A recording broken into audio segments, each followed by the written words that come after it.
இந்த தாய் தமிழ்நாட்டில் ஏழை எளிய குழந்தைகளுக்காக பாரத் ரத்னா புரட்சித் தலைவர் அவர்கள் சத்துணவு திட்டம் தந்த ஒரு சரித்திரத்தை இன்றைக்கும் நாம் தொடர்ந்து கொண்டிருக்கின்றோம்.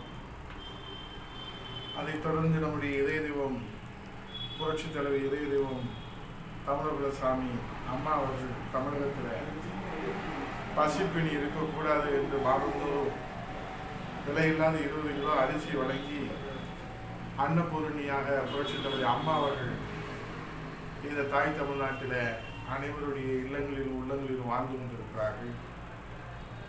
அது மாத்திரமல்ல, ஏழை எளியோர்களுக்கு மலிவான விலையிலே உணவினை வழங்கும் வகையில் கடந்த 19/2/2013 அன்று அம்மா உணவகத்தை தலைநகர் சென்னையிலே புரட்சித் தலைவர் அம்மா அவருடைய பொற்கரங்களாலே தொடங்கி வைத்ததை இந்த தாய் தமிழ்நாடு இன்னும் மறக்கவில்லை. அதைத் தொடர்ந்து தமிழகம் முழுவதும் 700 அம்மா உணவகங்கள் தொடங்கப்பட்டு அதன் மூலம் நாள்தோறும் 12 லட்சத்திற்கும் மேற்பட்டவர்கள் தங்களுடைய பொருளாதாரத்திற்கு ஏற்ற வகையிலே தங்களுடைய பசியை அவர்கள் போக்கி வந்தார்கள் என்பதை எல்லோரும் அறிவார்கள். குறிப்பாக கொரோனா காலகட்டத்தில் ஏழை எளிய மக்களுக்கு அம்மா உணவகத்திலே உணவு வழங்குவது ஒரு சரித்திரம் படைத்திருக்கிறது. மாண்புமிகு நம்முடைய அண்ணன் எடப்பாடியார் அவர்கள், சட்டமன்றத்துடைய எதிர்க்கட்சி தலைவர் முன்னாள் முதலமைச்சர் அவர்கள் கொரோனா காலத்திலே அம்மா உணவகத்திற்கு நேரிலே சென்று ஏழை எளியவர்களுக்கு விலையில்லாது முழுவதுமே இலவசமாக உணவு வழங்குகிற அந்த திட்டத்தை தொடங்கி வைத்தார். தற்போது அம்மா உணவக திட்டத்தினை ஆந்திரா, கர்நாடகா, ஒரிசா உள்ளிட்ட பல்வேறு மாநிலங்களில் செயல்படுத்தப்பட்டு வருகிற அந்த மகிழ்ச்சியான செய்தி கூட நமக்கு கிடைத்திருக்கிறது. அந்த வகையிலே மதுரையிலே தற்போது 12 அம்மா உணவகம் செயல்பட்டு கொண்டிருக்கிறது. தினந்தோறும் ஏழை எளிய சாமானிய தொழிலாளர்கள், விவசாயிகள், மாணவர்கள் அவருடைய பசிப்பிணியை அம்மா உணவகங்கள் தீர்த்து வருகிறது. பசிப்பிணி என்கிற அந்த அக்னி கொழுந்தை அணைக்கின்ற குற்றால அருவியாக அம்மா உணவகம் செயல்பட்டு வருகிறது. மதுரையிலே அம்மா உணவகத்திலே கடந்த பல ஆண்டுகளாக வைக்கப்பட்டிருந்த அம்மா அவர்களின் திருவுருவ படத்தை அகற்றிவிட்டு தற்போது வைக்கப்பட்டுள்ள அம்மா உணவக பலகையில் மாண்புமிகு அம்மா அவர்களின் படம் இடம்பெறாதது மதுரை மாவட்டம் மட்டுமல்ல, ஒட்டுமொத்த தமிழ்நாட்டு மக்களுக்கு மிகுந்த வருத்தத்தை ஏற்படுத்தி இருக்கிறது. மாண்புமிகு முதலமைச்சர் அவர்கள் கொரோனா காலத்திலே அம்மா உணவகம் தொடர்ந்து செயல்படும், அதிலே விலையில்லாமல் அம்மா அரசு வழங்கியது போல அம்மா உணவகத்திலே விலையில்லாமல் வழங்குவோம் என்று ஒரு அறிவிப்பு செய்தார். அது எல்லோருக்கும் வரவேற்கக்கூடியதாக இருந்தது. மாண்பு முதலமைச்சர் அவர்கள் அதைத் தொடர்ந்து அம்மா உணவகத்திலே பல்வேறு சர்ச்சைகள், விவாதங்கள் ஏற்படுகிற போது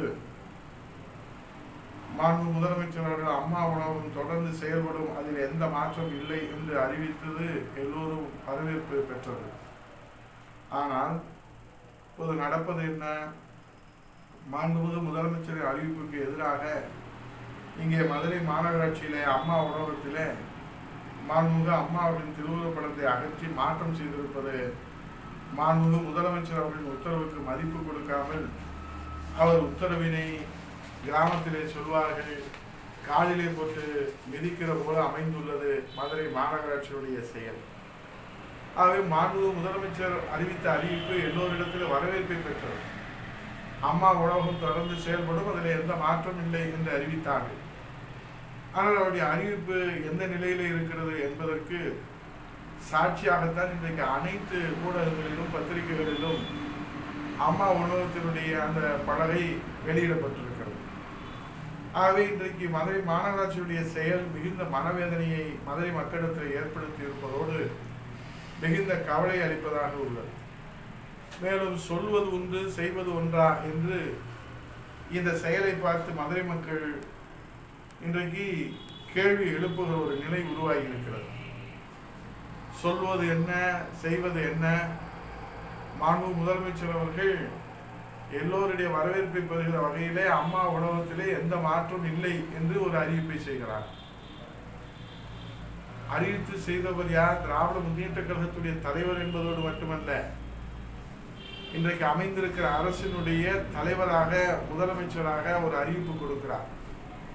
ஆனால் முதலமைச்சருடைய அறிவிப்புக்கே இன்றைக்கு இங்கே நாங்கள் மதிப்பு கொடுக்க மாட்டோம் என்று மதுரை மாநகராட்சியினுடைய அந்த செயல் இன்றைக்கு அமைந்திருக்கிறது. இது மதுரை மக்களிடத்திலே வேதனை ஏற்பட்டிருக்கிறது.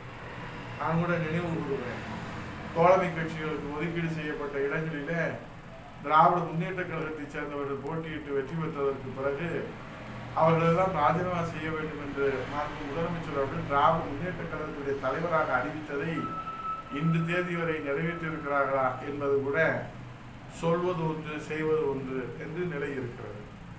அதே போல நாம் பார்க்கின்றோம், நம்முடைய நகைக்கடன் தள்ளுபடி, அனைவருக்கும் நகைக்கடன் தள்ளுபடி என்றுதான் தேர்தல் அறிவிப்பு செய்தார். ஆனால் இப்போது தகுதி உள்ளவர்களுக்கு மட்டும் என்று சொல்லி ஏறத்தாழ 32 லட்சம் பேர்களுக்கு நகைக்கடன் தள்ளுபடி இல்லை என்ற ஒரு நிலை உருவாகியிருக்கிறது. ஆக இதுவும் சொல்வது ஒன்று, செய்வது ஒன்றா என்ற நிலை ஏற்பட்டிருக்கிறது. அதுபோல கல்வி கடன் ரத்து என்று சொன்னார்கள். மாணவர்கள் அதை எதிர்பார்த்து திராவிட முன்னேற்ற கழகத்திற்கு வாக்களித்தார்கள். ஆனால் இன்றைக்கு நகைக்கடன் போல மாணவர் கல்வி கடனும் இன்றைக்கு கேள்விக்குறியாகி இருக்கிறது. ஆகவே அதுவும் சொல்வது ஒன்று, செய்வது ஒன்றா என்ற நிலையிலே இருக்கிறது. ஆக இன்றைக்கு நாம் பார்க்கின்றோம், கல்வி கடன், நகைக்கடன், பயிர்க்கடன், விவசாய கடன் என்று சொன்னது ஒன்று, செய்வது ஒன்று. அதுபோலதான் இன்றைக்கு அம்மா உணவகத்தில் மாண்பு முதலமைச்சருடைய அறிவிப்பு சொல்வது ஒன்று, செய்வது ஒன்றாக மதுரை மக்கள் இன்றைக்கு கவலையோடு அதை கேட்டுக்கொண்டிருக்கிறார்கள், கேள்வி எழுப்பிக் கொண்டிருக்கிறார்கள். ஆகவே மாண்பு முதலமைச்சர் அவர்கள் இந்த ஆட்சியினுடைய தலைவராக இருந்து, அதிகாரத்தினுடைய தலைவராக இருந்து, அதிகாரத்தை செலுத்துகிற தலைவராக இருந்து, இப்படி அவர் சொன்ன சொல்லுக்கு மதிப்பில்லையோ என்கிற ஒரு கேள்வி கூட மதுரை மக்களிடத்தில் எழுந்திருக்கிறது. 3 நாள் மாவட்ட ஆட்சியருடைய மாநாடு, மாண்பு முதலமைச்சர் அவர்கள் சட்டம் ஒழுங்கை பேணி காக்க வேண்டும் என்று பேசியிருக்கிறார்கள். அப்படியானால் சட்டம் ஒழுங்கு இன்றைக்கு அதனுடைய பாதுகாப்பு ஒரு கேள்விக்குறியாக இருக்கிறதோ, தமிழகத்திலே சட்டம் ஒழுங்கு கேள்விக்குறியாக இருக்கிறதோ என்கிற ஒரு அச்சம் கூட தமிழ்நாட்டு மக்களிடத்திலே ஏற்பட்டிருக்கிறது. ஆகவே இன்றைக்கு அவர்கள் சொல்வது நிறைவாக இருந்தாலும் செய்வது குறைவாகவே இருக்கிறது, மக்களுக்கு வேதனையாக இருக்கிறது, கவலை அளிப்பதாக இருக்கிறது.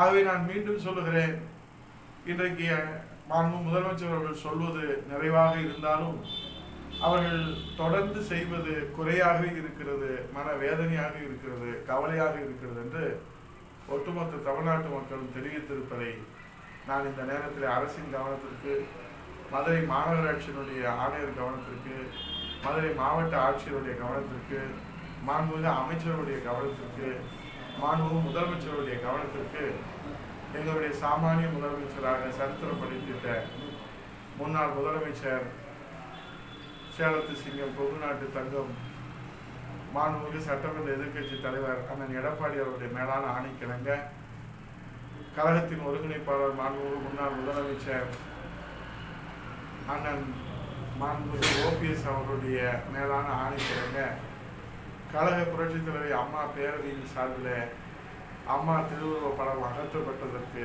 நான் கடுமையான கண்டனத்தை தெரிவித்து, உடனடியாக அம்மாவின் திருவுருவ படம் அதிலே அந்த பதாகையிலே அமையுமானால் மக்கள் நெஞ்சங்களிலே இந்த அரசு அந்த நற்செயலை வரவேற்பார்கள் என்பதை சொல்லி நன்றி கூறி விடைபெறுகிறேன். நன்றி, வணக்கம்.